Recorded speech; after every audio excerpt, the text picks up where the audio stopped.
Me llamo Valeria Ramírez. Tengo 62 años. El mensaje llegó mientras ordenaba recibos en la mesa de la cocina, con la luz de la tarde pintando los papeles de oro. Mi celular vibró una sola vez, firme y seguro, como si trajera una noticia que no podía esperar. Tu fideicomiso se esfumó. El mercado se vino abajo. Ahora estás por tu cuenta. Lo leí 2 veces. Leonel siempre prefirió dar malas noticias por mensaje eficiente, distante, seguro. No tenía idea de que, durante 5 años, yo había estado reconstruyendo en silencio el fideicomiso que él creía perdido con su padre. Las palabras eran frías, pero debajo de ellas casi podía escuchar su tono, ese que usaba cuando se creía el hijo responsable. Por un momento, solo miré el mensaje, con el pulgar suspendido sobre la pantalla. Debería haber sentido pánico, tal vez enojo. En cambio, sentí la misma incredulidad callada que años atrás, cuando el contador de mi esposo me dijo que no quedaba nada. Solo que esta vez, la ironía era demasiado filosa para ignorarla. Leonel de verdad creía que el fideicomiso era obra suya, sus inversiones cuidadosas, su disciplina. No sabía que, durante 5 años, yo lo había reconstruido en silencio. Cada informe trimestral que él se alababa lo había escrito yo, financiado con mi trabajo de consultoría discreto. Mis propiedades en renta, mis decisiones tomadas después de la medianoche, cuando nadie miraba. Dejé el celular junto a la pila ordenada de carpetas y exhalé despacio. El reloj de la pared marcaba su ritmo suave, paciente como siempre. Afuera, se oía la campanita de viento del vecino moviéndose con la brisa. Cada nota limpia y frágil, como el sonido de algo que se sostiene solo por fe. Tomé el teléfono fijo, viejo ese que Leonel insistía en que cambiara, y marqué un número que me sabía de memoria. Cuando la voz familiar de Isaac Morales, del fideicomiso principal de Guadalajara, contestó. Hablé serena, como en las auditorías de antes. Isaac, soy Valeria, por favor. Envíale a mi Insom los estados de cuenta reales. Hubo una pausa, cortés pero pesada. Los que muestran tus aportaciones. Señora, sí dije, mirando el mensaje que aún brillaba en la pantalla. Exactamente esos. La voz de Isaac tenía la misma calma profesional de siempre. Buenas tardes, señora Ramírez. Supongo que no es por la revisión trimestral. No, Isaac. Necesito que le envíes a mi hijo los estados completos del fideicomiso familiar Ramírez. Hubo una pausa en la línea, justo lo suficiente para oírlo pensar. ¿Te refieres a los estados que muestran tus depósitos, las transferencias privadas de tus cuentas personales en los últimos 5 años? Sí, esos, tengo que decirlo, eso revelaría por completo tu participación. El señor Leonel Ramírez siempre ha creído que el dinero venía de las inversiones de su padre, completé por él. Lo sé. Isaac exhaló suave, sonido de cautela.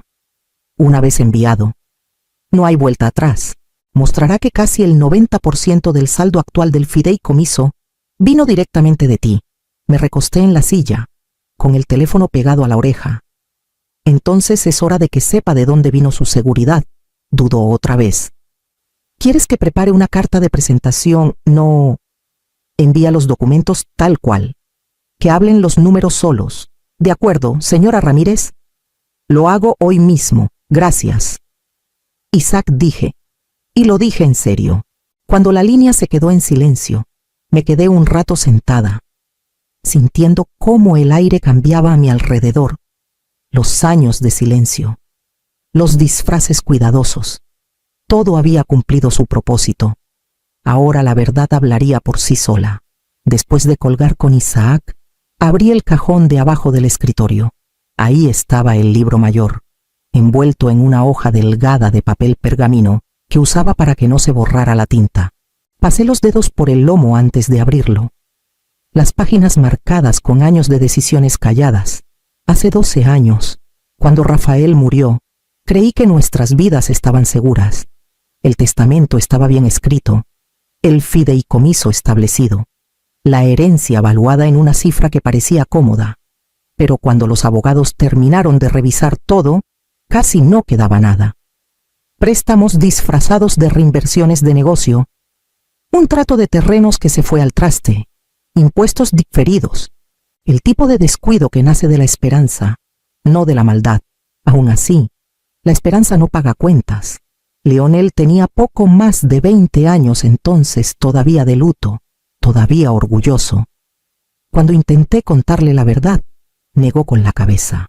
Papá era cuidadoso. Mamá, seguro te falta algo. No me faltaba nada. Lo que encontré fue que estábamos a 2 semanas de perder la casa familiar en Zapopan. Así que hice lo que mejor sabía. Volví a trabajar en silencio, tomando clientes privados de contabilidad, pequeños negocios, asociaciones civiles, cualquiera que pagara puntual. Viví con una fracción y el resto lo invertí por canales que Leonel nunca notaría. En 5 años, el fideicomiso que antes tenía migajas se convirtió en algo sólido otra vez. Recuerdo el día que Leonel presumió por primera vez de su recuperación.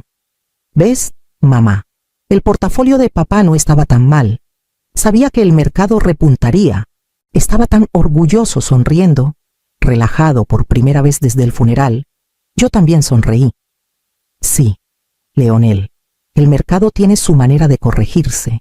En realidad, no fue el mercado. Fue paciencia. Fueron meses de cuadrar cuentas en silencio mientras los demás dormían. Fue vender la casa del lago en Valle de Bravo, que Rafael llamaba inversión en felicidad. Fue cortar gastos innecesarios, hasta el último viaje de fin de año. Cada vez que llegaban los nuevos estados, pensaba en decírselo a Leonel.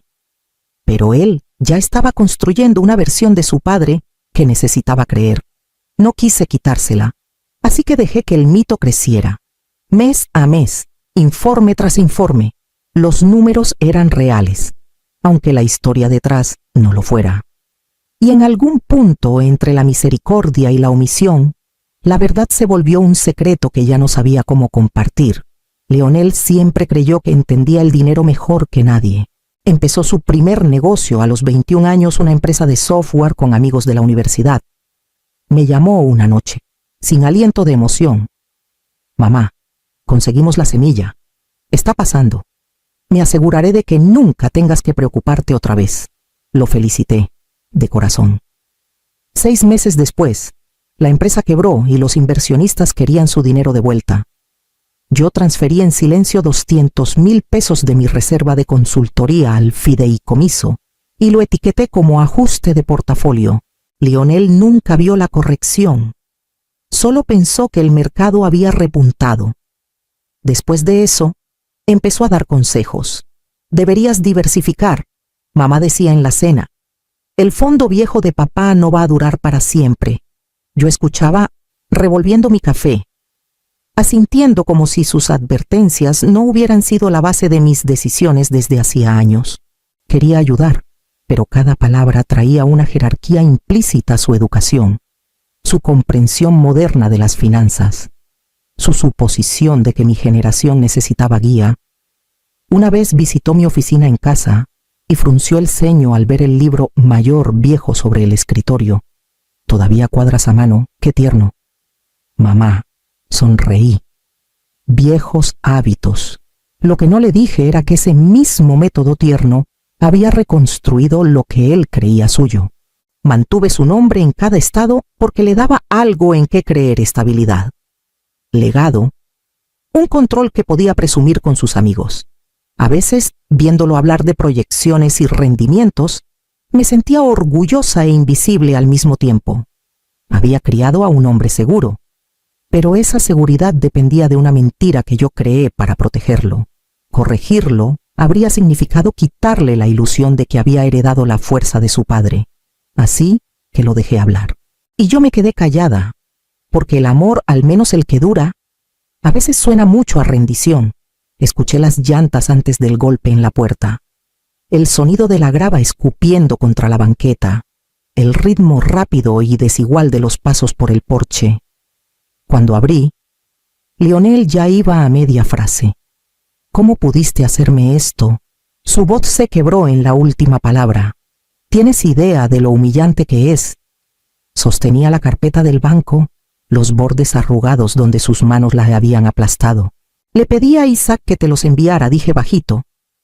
Te merecías ver la verdad. La verdad río amargo. ¿Te refieres a la parte donde descubro que el fideicomiso no fue obra de mi padre ni mía, sino tuya? Que he estado mintiendo a clientes, a amigos, a todos, sin siquiera saberlo. Señalé hacia la cocina. Siéntate, Leonel. No necesito sentarme. Su cara estaba roja, la voz temblando entre enojo y vergüenza. Me has estado manipulando, haciéndome creer que yo manejaba todo, cuando tú movías los hilos. Eso no es honestidad, es control. No te controlé, dije, te protegí. Mintiendo, evitando que vieras cómo todo lo que tu padre construyó se derrumbaba 2 veces, me miró, atónito. ¿Crees que eso lo hace mejor? Puse el libro mayor entre nosotros en la mesa, el mismo que él solía burlar. Míralo, Leonel, cada columna, cada renglón. Esos son 5 años manteniendo a flote a esta familia. Estabas demasiado ocupado reconstruyendo tu orgullo para verlo. Pasó las páginas. Voz baja. 89% del fideicomiso vino de ti. Financiaste todo mi colegiatura, las cuentas de la casa, hasta los impuestos. ¿Por qué no me dijiste? Porque necesitabas creer que el legado de tu padre no había fallado, dije. Porque estabas ahogándote y el orgullo era lo único que te mantenía a flote. Se dejó caer en una silla, la pelea abandonando sus hombros. Igual debiste decírmelo. Podría haber ayudado. Me senté frente a él. Tú estabas ayudando, Leonel. Estabas aprendiendo a levantarte de nuevo. Eso era lo que quería para ti. Me miró entonces, el enojo convirtiéndose en incredulidad. Todo este tiempo me dejaste darte clases de dinero, de diversificación, manejo de riesgos. Dios, hasta te dije mantén la calma cuando el mercado se movió. Sonreí apenas. Sonabas muy convincente. Exhaló, el filo de la furia suavizándose en algo más pesado. ¿Sabes lo pequeño que me hace sentir esto? No se trata de pequeño o grande, dije. Se trata de firme. No reconstruí el fideicomiso para avergonzarte, Leonel. Lo hice para que vivieras sin miedo. Se frotó las sienes, murmurando. Y ahora todos lo saben. La oficina de Isaac, su personal. Han visto los estados. Nunca voy a acabar de oírlo. Pues que hablen, dije. No se pierde dignidad que no estaba construida sobre verdad. Volvió a mirar el libro, pasando el pulgar por la tinta. Tú reconstruiste todo. Sola. No tuve opción, respondí suave. Alguien tenía que hacerlo. Por un largo rato, solo se oyó el ventilador del techo girando sobre nosotros. Luego dijo, debiste dejarme fracasar. Lo hice, dije. Fracasaste, Leonel. Y seguiste adelante. Eso era lo que quería que aprendieras. Me miró con ojos que no veía desde que era niño, perdidos, buscando. ¿Y ahora qué hago? Ahora, dije, empiezas a decir la verdad sobre quién eres y de dónde vienes. Cerró el libro, las manos firmes pero la voz temblorosa. No sé si pueda. Puedes, dije. Solo tienes que vivir como si ya fuera tuyo. Se levantó, callado un momento. Luego salió al porche sin decir más. Lo vi irse, la carpeta aún apretada contra su pecho como si fuera algo frágil. Leonel volvió a la mañana siguiente, sin la carpeta esta vez. Se veía distinto, cansado, pero más claro. Se paró en la puerta y dijo, no dormí, no esperaba que lo hicieras, respondí, haciéndole seña de entrar. Me siguió a la mesa del comedor donde el libro mayor seguía abierto. Giré unas páginas hacia el centro, deteniéndome donde la tinta se hacía más pesada por las noches largas y el cansancio. Deberías verlo bien. Dudó. Luego se sentó. Su mano rozó el papel como si quemara. Estos, dije, tocando las columnas, son los pagos que evitaron que tu título se cayera. La colegiatura en el TEC de Monterrey, los 6 meses de renta después de que tu startup quebró, el enganche de tu primer departamento en Polanco, Miró los números. Todo esto. Todo dije. Y estos de acá, las cuentas médicas de tu padre antes de irse. La deuda del hospital. El predial que olvidaste después de mudarte. Los cubrí porque podía. Porque nadie más lo haría. Cerró los ojos, juntando las palmas. Pensé que el fideicomiso cubría eso. Lo hizo, dije bajito. Porque yo lo reconstruí. Nunca viviste del éxito de tu padre. Leonel, viviste del trabajo que me negué a dejar morir. Me miró brusco, la voz quebrándose. No salvaste su legado, lo reemplazaste. No dije, no fue su legado el que salvé, fue el tuyo. Se recostó, respirando fuerte, los ojos fijos en las páginas. Te llamé controladora. Le dije a la gente que no entendías el mercado moderno. Dios, mamá. Extendí la mano sobre la mesa, cubriendo la suya. Creíste lo que necesitabas creer. Te lo permití, porque el amor no siempre suena a corrección. Lágrimas rodaron por su cara antes de que las secara con el dorso de la mano. No debiste hacerlo sola. No estuve sola, dije quedito. Te tenía a ti, aunque no lo supieras. Asintió despacio, trazando el borde del libro. Entonces tal vez sea mi turno de mantener algo en pie. Sería un buen comienzo, dije. Y por primera vez en años, el silencio entre nosotros no se sintió como distancia. Se sintió como respiro. Leonel se fue sin despedirse. Lo vi caminar al coche, los hombros tiesos, el libro mayor todavía bajo el brazo. No miró atrás. El sonido del motor arrancando duró más de lo normal, desvaneciéndose en la tarde como algo que se deshace. Al caer la noche, la casa volvió a quedarse en silencio. Preparé un té que no tomé y me senté en el porche. El aire pesado con olor a lluvia. La luz del porche dibujaba un círculo pequeño de oro sobre los escalones firme, indiferente. Pensé en Rafael entonces, en la noche que me habló por primera vez del fideicomiso. Su voz medio orgullosa, medio cansada. Es para Leonel, había dicho.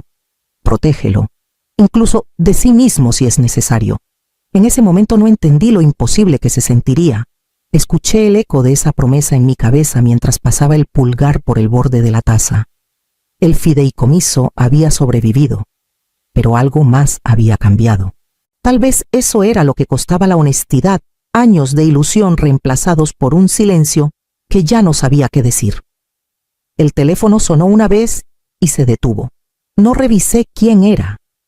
En cambio, me recosté y escuché el zumbido de las farolas y el crujido suave del columpio. A lo lejos, un trueno rodó bajo sobre el río Santiago. Cerré los ojos, oyendo otra vez la voz de Rafael suave, segura. Protégelos, incluso de sí mismos. Lo intenté, susurré a la noche.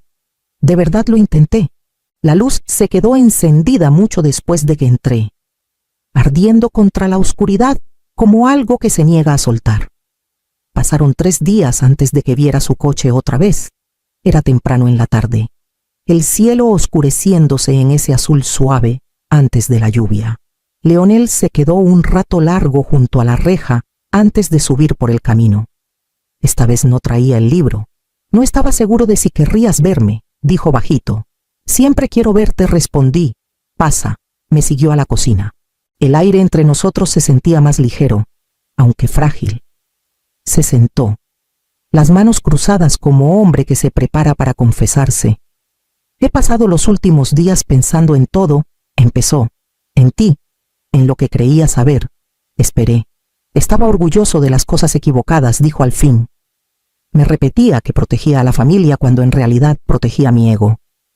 Tú hiciste todo el trabajo y yo lo llamé legado. Alcancé la tetera, más para afirmarme que para hacerte. No fue solo trabajo, Leonel, fue amor. No quería que cargaras el peso que yo cargué. Ahora lo veo, dijo, y lo siento, por tratarte como alguien que necesitaba mi guía, por no preguntar cómo le hiciste después de que papá se fue, por asumir. Me giré hacia él. Los dos asumimos, creo. Yo asumí que el silencio te ahorraría. Solo retrasó la verdad. Asintió despacio. Tal vez empecemos de nuevo. Tal vez dije, pero esta vez empezamos como iguales. Leonel sonrió apenas cansado, pero sincero. Entonces enséñame, mamá. Muéstrame cómo construiste lo que yo creí heredar. De acuerdo, dije. Empezamos mañana. Exhaló y miró alrededor de la cocina callada. Tú has mantenido esta casa en pie, murmuró. Sonreí. Ahora veremos si tú puedes hacer lo mismo. Pasaron meses antes de que la vida encontrara su ritmo otra vez. El fideicomiso se estabilizó bajo nueva administración, la de Leonel esta vez. Y yo volví al trabajo callado que siempre preferí. Números, cuentas, consultoría discreta. El tipo de trabajo que nunca pide aplausos. Leonel venía cada domingo ahora. A veces traía expedientes, otras solo plática. Escuchaba distinto. Cuando no entendía algo, preguntaba en lugar de corregir. La primera vez que lo hizo, casi me reí. Se sintió como ver una puerta abrirse al fin, una tarde. Mientras revisábamos un reporte de cuenta, dijo: antes pensaba que control era fuerza, ahora creo que es paciencia. La paciencia no siempre es suave. Dije, es saber cuándo sostener y cuándo soltar. Sonrió. Tú tienes años de práctica. Décadas, corregí, y rió bajito. El sonido llenó la cocina de una manera que no lo hacía desde hacía tiempo. Cuando se fue esa tarde, me quedé junto a la puerta, viendo las luces traseras desaparecer por la calle angosta. El crepúsculo se asentó, y alcancé el interruptor junto a la ventana. La luz del porche se encendió, cálida y firme contra la oscuridad. Rafael la había instalado el primer invierno después de comprar esta casa en Tlaquepaque. En ese entonces significaba algo simple. Ya llegué o te estoy esperando. Con el tiempo se volvió otra cosa, más callada, una promesa de que, aunque el mundo se moviera, yo mantendría la luz encendida. Me senté en el porche con una taza de té y escuché el zumbido suave de las chicharras. El libro mayor estaba cerrado, las cuentas cuadradas, pero no todo en la vida necesita conciliación. Ese pequeño resplandor llegaba hasta el otro lado del patio. Tenue pero seguro mox, tocando los bordes de la barda del jardín. Pensé en Leonel en algún lugar allá afuera, aprendiendo qué significa un legado de verdad, y mantuve la luz encendida no para que alguien encontrara el camino a casa, sino porque al fin lo tenía.